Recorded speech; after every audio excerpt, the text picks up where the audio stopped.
como estábamos hablando el martes pasado acerca de el ministerio de Juan, ahora vamos a entrar un poquito más en profundidad, algo que la mayoría de personas no es consciente de esto y qué tan necesario era esto que Juan estaba haciendo, ¿verdad?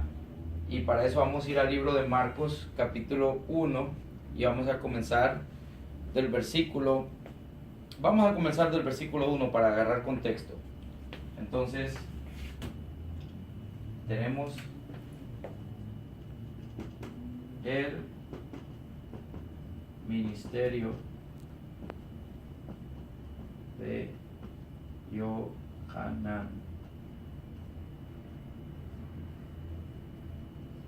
Juan.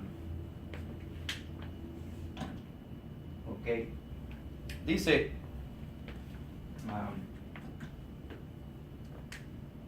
textos bíblicos de Marcos 1 del 1 en adelante. Y dice, principio del evangelio de Yeshua HaMashiach, hijo de Elohim, dice, como está escrito en Isaías el profeta, he aquí yo envío mi mensajero delante de tu faz, el cual preparará tu camino delante de ti. Dice, voz del que clama en el desierto, preparad el camino del Señor, enderezad sus sendas. Cuando nosotros escuchamos esto, muchas veces nosotros no tomamos en cuenta exactamente qué es lo que esto está diciendo, y uno debemos de aprender a leer la palabra, aprender a comer. Es como cuando nosotros comemos algo y si solo agarramos y comemos rápido, masticamos rápido, no podemos ni masticar bien y hasta para tragar se hace difícil. De igual manera funciona la palabra. Nosotros tenemos que saber saborear la información que se nos está brindando. Dice, voz del que clama en el desierto, preparad el camino del Señor. Dice, enderezad sus sendas. Si uno se pone a pensar que le iba a enderezar la senda a Yeshua, al hombre perfecto, no. Miramos en Mateo la vez pasada cómo él traía un mensaje de arrepentimiento. En otras palabras, estaba preparando al pueblo para regresar al camino donde se habían apartado, que era la obediencia a la Torá. Entonces, ¿qué es el mensaje que trae Juan? Arrepentimiento. ¿Arrepentimiento de qué? De que el pueblo se había apartado de obedecer los mandamientos de Dios, se habían alejado del verdadero propósito que Dios los había llamado, que era para servirle a Él, para obedecerlo a Él.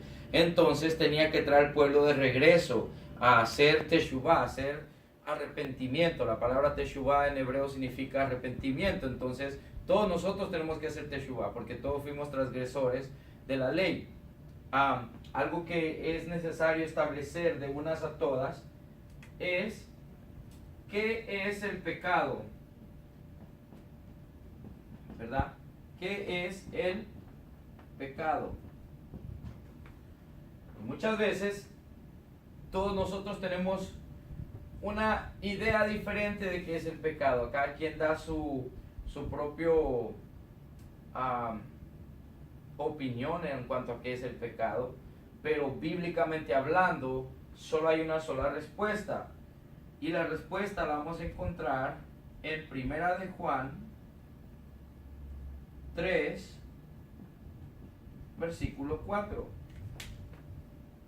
Y Juan nos establece qué es el pecado. Y esto es importante que nosotros tengamos esto en mente cuando nosotros establecemos arrepentimiento o hablamos de arrepentimiento, porque todo el mundo sabemos que tenemos que arrepentirnos de pecado.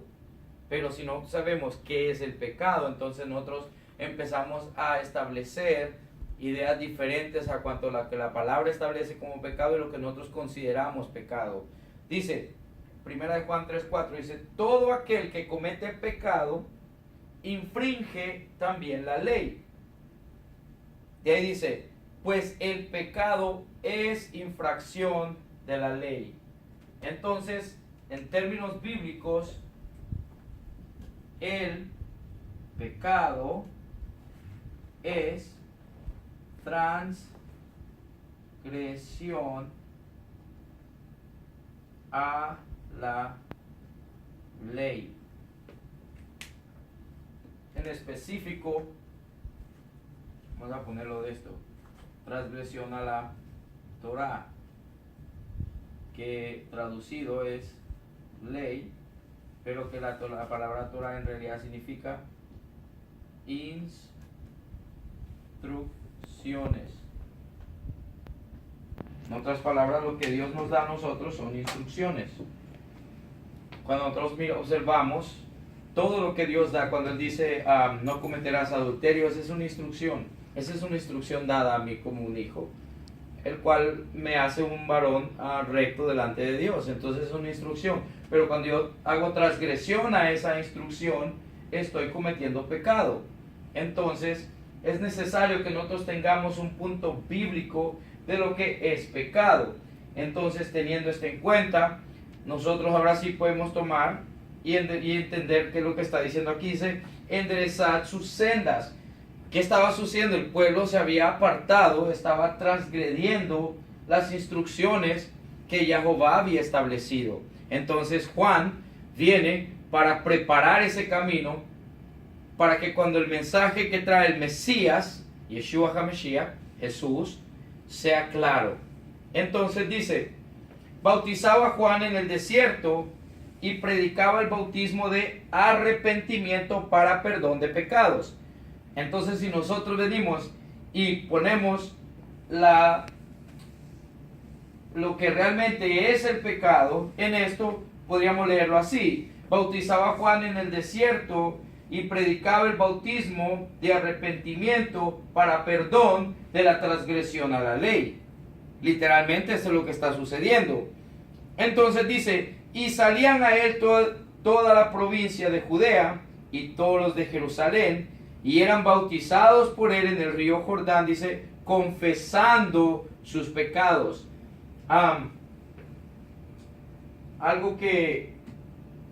Esto es algo que quiero que todos tengamos en cuenta. Dice que todos hemos pensado, o sea, de la manera en que se nos ha presentado y se nos ha enseñado, es que el bautismo, la inmersión, necesariamente tiene que ser alguien tomando a una persona y lo inmerge y lo saca. Y si no es una persona haciendo esto, entonces no hay bautizo. El bautizo siempre fue practicado en el Medio Oriente, especialmente el pueblo de Israel. Cada vez que iban a entrar al templo, cada persona que iba a entrar al templo tenía que hacer bautizo antes de entrar al templo.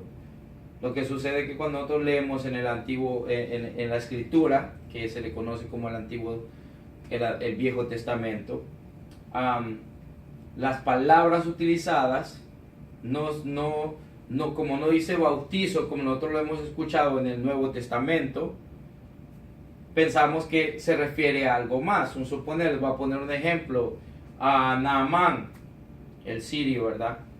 Él se bautizó 7 veces en el agua, y a la 7ª vez que entró al agua y salió, fue limpio de lepra. Todo varón que era leproso, cuando era limpio, tenía que ir a hacer bautizo para poder entrar a la sociedad como alguien limpio. Literalmente el bautizo siempre ha significado esto. Entonces el bautizo no es algo nuevo, no es algo que comenzó con Juan. Por lo tanto, ningún judío, y algo que tenemos que tomar en cuenta cuando nosotros leemos las escrituras, es que a Juan no estaban llegando gentiles, estaban llegando judíos, personas que conocían la Torah, que se habían apartado, y el propósito de Juan era traer al pueblo de regreso al camino verdadero. Por lo tanto, las personas que venían a él, nosotros en nuestra mente, hoy en día, en el siglo XXI, en el siglo XX, transición al XXI, nosotros asumimos las cosas como las miramos hoy en día, pero no entendemos que lo que nosotros hoy miramos no era lo mismo antes. Cuando nosotros regresamos 2000 años atrás, para empezar, los gentiles ni siquiera tenían un concepto de qué era el Mesías. La mayoría de personas que venían a Yeshua venían para recibir sanidad. ¿Por qué? Porque ellos miraban actos de sanidad suceder. Obviamente, yo tengo una necesidad, sin importar si creo o no en él, yo voy a ir porque sé que ahí hay resultados, ahí hay milagros. Y al final del día nosotros podemos observar esto en el libro de Hechos. donde claramente dice que después de que Yeshua asciende al cielo, solo quedaron 120 que habían reconocido el trabajo de Yeshua y que habían entendido que él era el Mesías. Y de ahí comenzaron a agregarse números de entre los mismos judíos que comenzaron a creer el mensaje, no un mensaje nuevo, sino entender que Yeshua era el Mesías que ellos estaban esperando, ¿verdad? Que es el Mesías, que era en el tiempo cuando ellos vino, y que es y que él va a regresar. Entonces, cuando nosotros tomamos en cuenta todas estas cosas, podemos mirar de una manera diferente las cosas.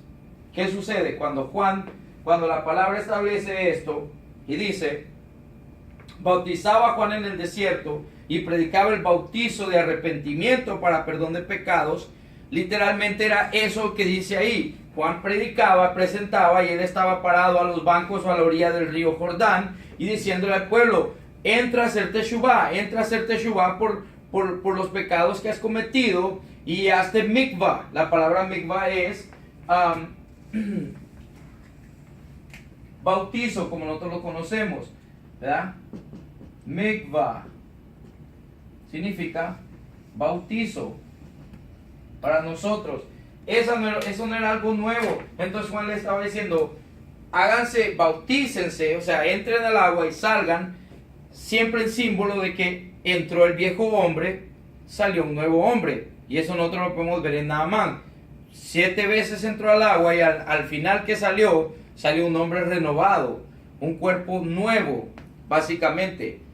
Entonces, si eso sucedió con este varón, imagínense cuando nosotros llegamos al verdadero arrepentimiento ante nuestro Dios, que reconocemos que hemos estado transgrediendo y que hemos estado desobedeciendo su palabra y lo que Él establece como verdad, entonces hay un cambio en nuestras vidas. Vamos a suponer, regresando a lo que es arrepentimiento, tenemos que comprender algo. Esto que voy a decir va a sonar duro, especialmente porque nosotros hemos crecido creyendo estas cosas, por lo tanto es difícil soltarlas. Y voy a mencionar estos nombres porque la palabra explícitamente declara que nosotros no tenemos ni siquiera por qué mencionar nombres de dioses paganos, ¿verdad? Pero lo hago con el propósito de enseñanza. Lo que en Estados Unidos y en todo lo que es el mundo occidental acá, nosotros conocemos lo que le conocen como la Semana Santa, Pascua. En Estados Unidos no le cambiaron el nombre, se llama Easter. Exactamente lo mismo que está en Europa, que está en el Medio Oriente. ¿Qué resulta?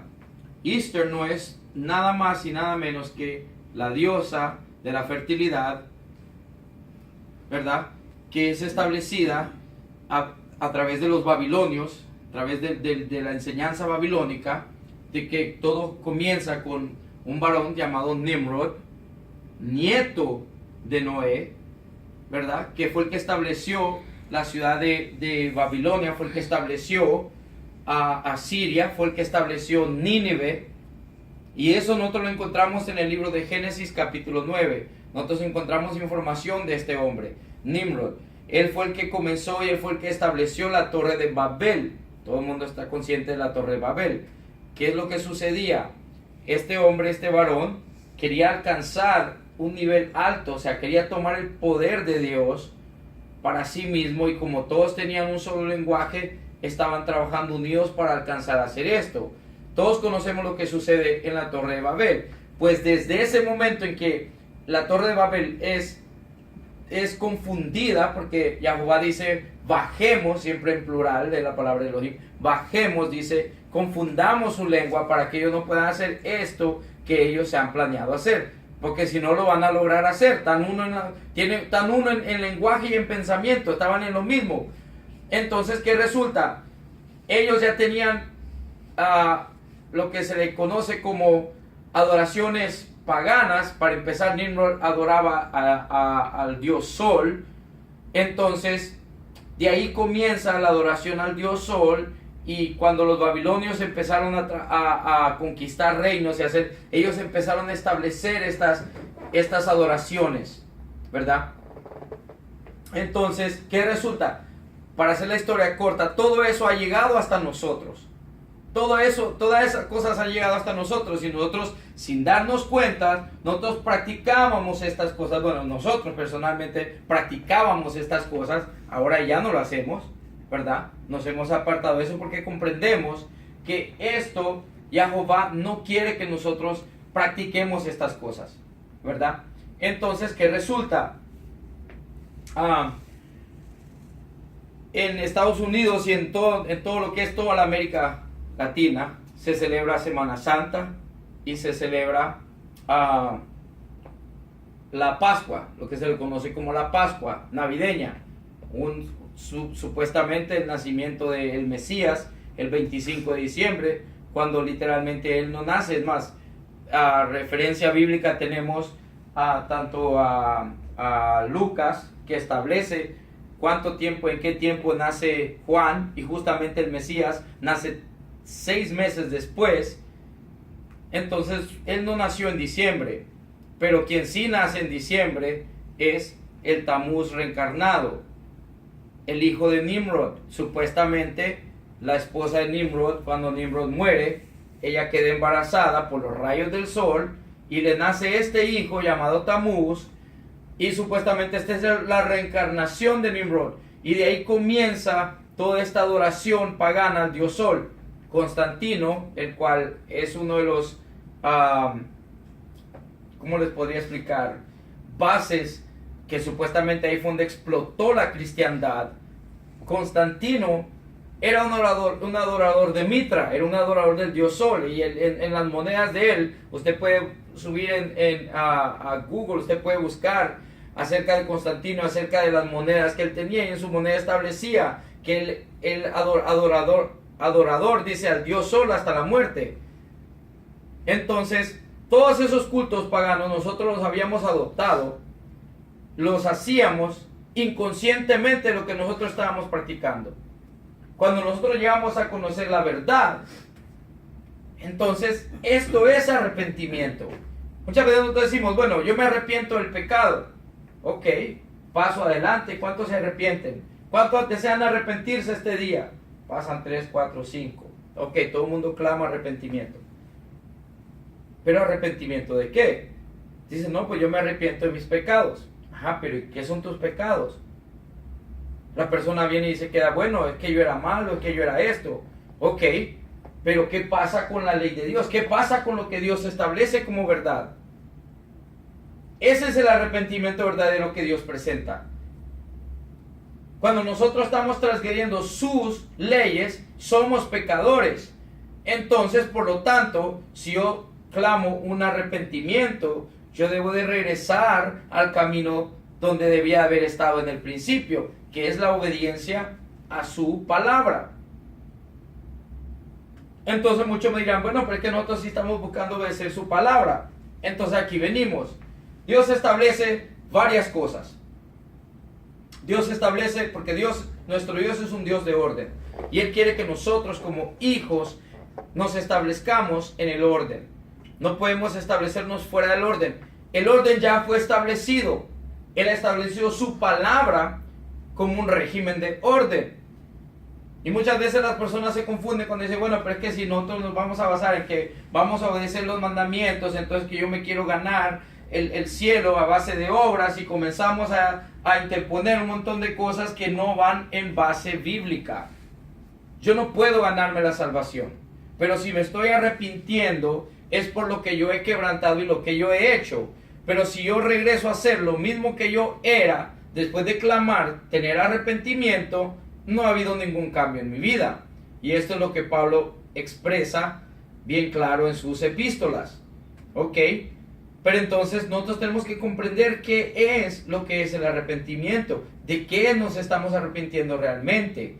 Entonces aquí es donde va. Si nosotros guardamos Navidad, necesitamos arrepentirnos porque eso no es bíblico. Si nosotros guardamos Semana Santa, eso no es bíblico. Y muchos dirán, no, pero es que la Semana Santa es la crucifixión de Jesús. Un momento, Pesach, la fiesta de Pesach es la representación del Cordero de Dios que ha sido sacrificado para para dar perdón al mundo por las transgresiones. Semana Santa no tiene nada que ver con eso. Y muchos, no, pero ¿cómo así que se presenta la resurrección y se presenta? No, muchas personas ni siquiera saben por qué razón hay 40 días que se tienen que hacer lloro y se tienen que hacer oraciones y nadie se pregunta de dónde vienen estos 40 días. Dice, ya son los 40 días, hoy es el día de cenizas, hoy es el día de esto. ¿Cenizas de qué? ¿A quién cremaron? ¿Qué fue lo que se hizo? ¿De dónde viene esto? Nadie se pregunta esto, pero estamos observando 40 días y justamente después de esos 40 días, al final, en un domingo, ese domingo tiene que ser el domingo que supuestamente se está celebrando la resurrección del Mesías, la resurrección de Jesús, cuando en realidad es nada más y nada menos que una adoración pagana a el Dios Sol, a Tamuz, donde se espera la resurrección de este tal Tamuz. Y uno dice, no, pero lo que usted me está diciendo es herejía, usted se está saliendo de la palabra. Bueno, estas cosas son las cosas que nosotros tenemos que comprender y buscar, indagar, hallar toda la información para que nosotros tengamos una mejor presentación de lo que nosotros vamos a recibir. Si nosotros venimos y decimos que vamos a servir al Dios, el único y al verdadero Dios, al creador del universo entero, a Jehová de los ejércitos, a Él tenemos que servir a través de Yeshua HaMashiach, su Hijo, mi Salvador, mi Rey, mi Redentor, apartándome de toda esta observación pagana. Y aquí es donde esto es lo que va a hacer que la cosa cambie completamente. Todo el mundo conoce los 10 mandamientos y todo el mundo sabe lo que son los 10 mandamientos y está dispuesto a guardar 9 de ellos sin ningún problema. Pero cuando se trata del cuarto mandamiento, la mayoría de personas dicen, no, pero es que eso era un simbolismo. Entonces, podría decir lo mismo que el adulterio es un simbolismo. Yo podría decir que cualquiera de los otros mandamientos son un simbolismo, con tal de hacerme sentir a mí mismo que yo no necesito observarlo. Entonces, cuando llega uno a ese tema, ya muchos vienen y dicen, no, bueno, ok, pero es que yo con guardar eso yo no soy salvo. Estamos entendiendo esto. Aquí no estamos hablando de guardar mandamientos para salvación. Aquí estamos hablando de observar la palabra de Dios por obediencia, por amor, porque ya soy salvo. No para salvación, sino porque el trabajo de salvación, la obra de redención ya fue hecha cuando el Mesías vino. Cuando Él vino y eso se guardó el Pesach, esa observación ya había sido hecha. Como nosotros lo miramos en los relatos de Juan, Lucas, Mateo y Marcos.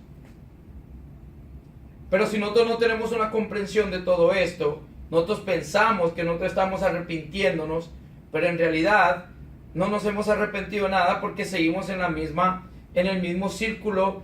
Es un círculo que sigue moviendo y sigue cayendo la persona y está exactamente en el mismo lugar. Por ejemplo, nosotros estamos aquí hoy un viernes, un Shabbat. Estamos recibiendo Shabbat. Estamos hablando de mi Mesías, Yeshua HaMashiach, al mismo Jesús. Presentamos al mismo. Nadie de los que estamos aquí, sin Él, podemos recibir salvación. ¿Pero qué? Guardar el Shabbat no nos quita nada. Al contrario, nos permite amar a nuestro Dios. Entonces, este era el mensaje que Juan realmente estaba trayendo al pueblo. No porque el pueblo se había apartado de guardar Shabbat o se había apartado de guardar esto. ¿Qué pasaba? El pueblo había entrado a causa de la dispersión y a causa de que habían sido cautivos por Babilonia y muchas cosas comenzaron a introducir en la adoración a Dios culto mixto, en donde las mismas adoraciones paganas que hacían mientras estuvieron en cautiverio, se les quedaron estas cosas que las aprendieron, no que ellos las practicaban, pero los forzaban a practicar estas cosas y empezaron a transmitirse del uno al otro, por lo tanto ya se había convertido una costumbre. Entonces Juan estaba llamando al pueblo a salir de esto y a regresar a la obediencia de Jehová.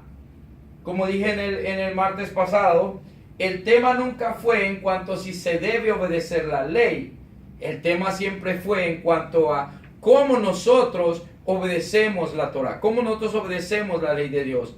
Porque el problema era que habían diferentes interpretaciones de mandamientos y el cual generaban controversia en medio del pueblo. Pero cuando Yeshua vino a dar claridad de esos mandamientos. Y como dije la vez pasada, eso lo explica en el libro de Mateo 5. Pero continuando en esto, dice, y salían a él, dice, toda la provincia de Judea y todos los de Jerusalén, y eran bautizados por él en el río de Jordán, dice, confesando sus pecados, confesando sus transgresiones. Y Juan estaba vestido de pelo de camello y tenía un cinto de cuero alrededor de sus lomos y comía langostas y miel silvestre. Dice, y predicaba diciendo, viene tras de mí, dice, el que es más poderoso que yo, a quien yo no soy digno de desatar encorvado la correa de su calzado. ¿Qué es lo que Juan realmente estaba transmitiendo con esto? Yo simple y sencillamente estoy preparando el camino para lo que viene. El que viene detrás de mí, viene a traer el verdadero significado de las cosas que nosotros hemos estado haciendo. Esto es lo que Juan estaba estableciendo. Y en eso tiene que ver las fiestas de Jehová, que ahorita vamos a ver. Están las fiestas de Jehová y obviamente que están las fiestas paganas. El mundo practica fiestas paganas a dioses falsos, a dioses mentirosos, como le estaba estableciendo ahorita lo que es la Navidad, Semana Santa, Día de San Valentín, etcétera. Muchas cosas que son presentados a dioses falsos, versus la verdadera observancia de las fiestas de Jehová, el cual muchas personas ni siquiera conocen. Voy a interrumpir lo que estaba diciendo solo para presentarles en esto es esas cosas.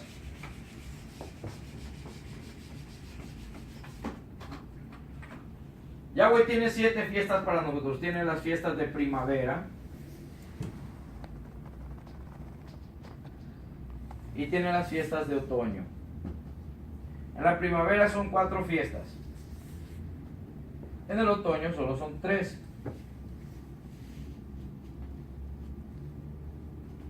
¿Verdad? En primavera tenemos Pesach, que se le conoce como, la traducción es Pascua. No la Pascua de Navidad y no la Pascua de Semana Santa. No es eso. Es Pesach.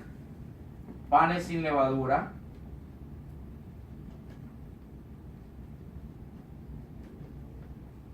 Son 7 días. Ok. Primeros frutos.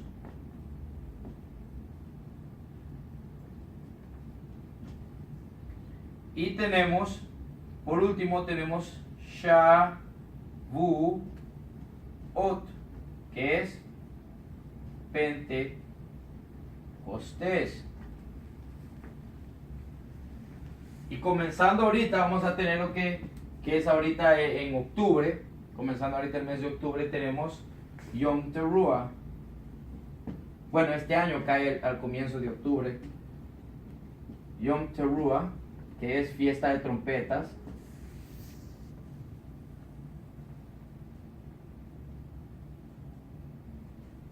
De ahí tenemos Yom Kippur. Yom Kippur se le conoce como el día de expiación.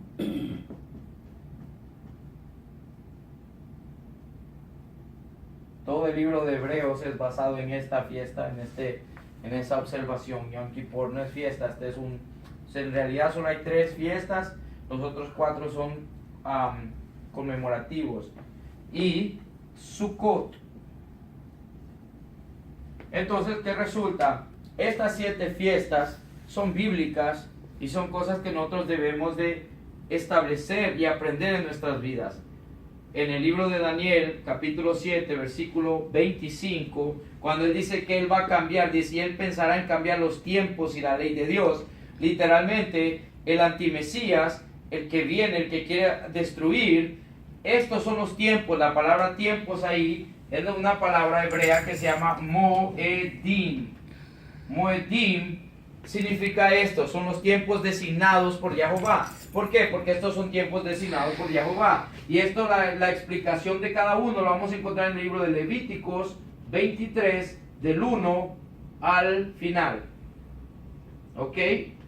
¿Y qué resulta? Cada una de estas fiestas tiene un significado importante para nosotros. Por ejemplo, nosotros sabemos que Yeshua dijo, el día y la hora nadie lo sabe, ¿verdad? Cuando regrese el Hijo del Hombre, el día y la hora nadie lo sabe. Lo que muchas personas no entienden es que Él está hablando de esta fiesta.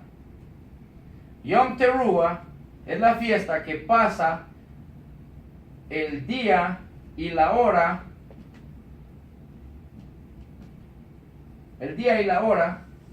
que nadie sabe.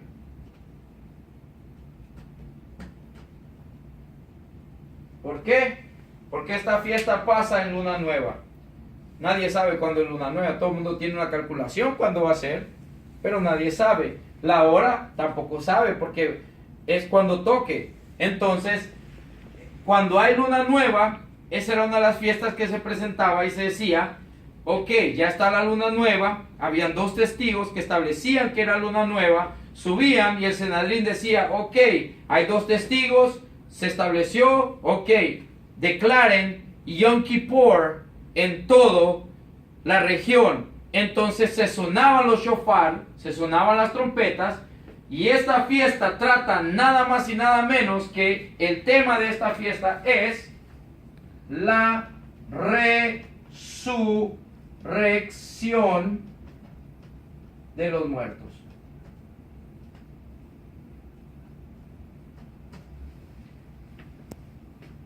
Entonces, cuando nosotros tenemos comprensión de esto, podemos entender lo que Pablo habla, podemos entender lo que se establece. Y ahora mirando esto así, vamos a tomar un poco de tiempo y vamos a ir al libro de Colosenses. Vamos a ir al libro de Colosenses, el cual es establecido para decir algo, el cual Pablo establece aquí bien importante. Y dice así.